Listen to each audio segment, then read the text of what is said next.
Hello, everybody, and welcome to Burger Elections, a brand new YouTube channel where I, Mr. Bradley Burger, Massachusetts-based elections nerd and high school student, dive deep into American politics past, present, and future. Welcome to the very first episode of a series I'm calling Simulation Sunday, where I'll reimagine and, simulate elections throughout history in a new context. For now, the series will be focused on historic American elections, simulating them as if they happened in the modern day, but the series will begin to branch out as time moves forward. Before we get into the fun, however, let's set some ground rules that will apply to every episode in the series. First up, we have some margins. So, our four margins are safe, likely, lean, and tilt. A safe margin is a greater than 15% margin of victory. Think California, or North Dakota, or Wyoming, or Vermont. States where the opposite party's candidate has basically zero chance of winning in any given election. Next, for likely, it is a 5 to 15% margin of victory. This is a place where one party is most likely gonna win, but it's not 100%. These are states like Iowa, or Virginia, or Minnesota, or Ohio. Next is the lean margin. This is a 1 to 5% margin of victory. This is states where one party winning is a bit more likely, but it's not like even 75% or even like 60% likely. These are states like New Hampshire or Nevada, depending on the election. A lot of swing states ended up falling into this category during the 2024 election. And then next is the tilt margin, which is less than 1% margin of victory. The only example of this during the 2024 election was Wisconsin, which was won by about 0.8 percentage points by President Trump. But in previous elections, Michigan, Pennsylvania, Arizona, and swing states like that have fallen into this. All right, so now for the main rules. Rule 1 is that candidates running before the passage of the 12th Amendment will run as if they had a running mate. So this mainly applies to the early elections. The 12th Amendment stated that a president will have a running mate that they will run with that will become their vice president, instead of the previous very stupid system where second place would become vice president.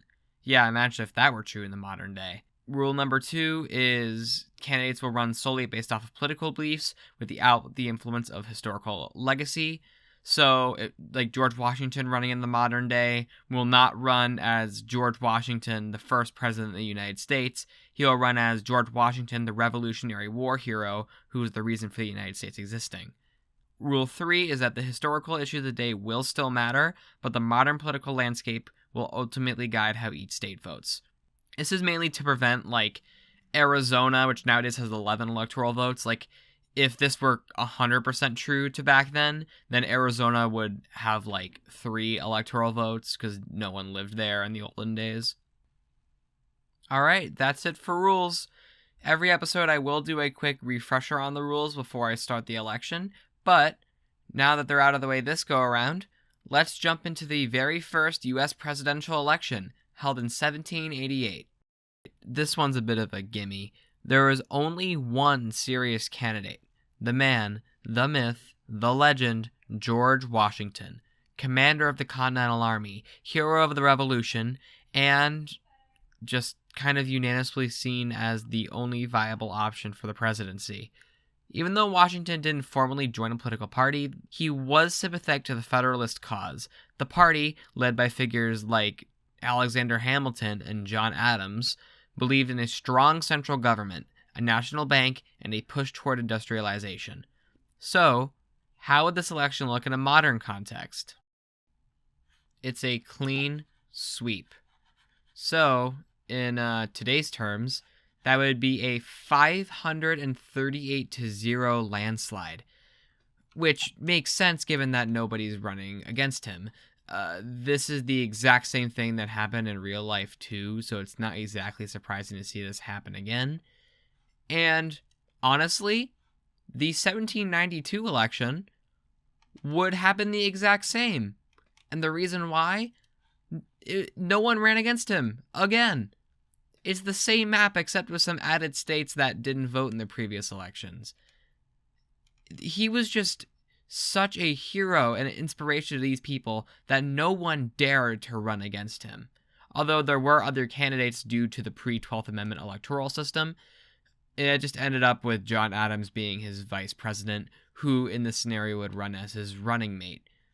Yeah, I know these first elections aren't exactly very thrilling, but trust me, things will heat up fast. In the next episode, we'll break down the first truly contested presidential election, the election of 1796, featuring John Adams and Thomas Jefferson. And trust me, it is a wild one.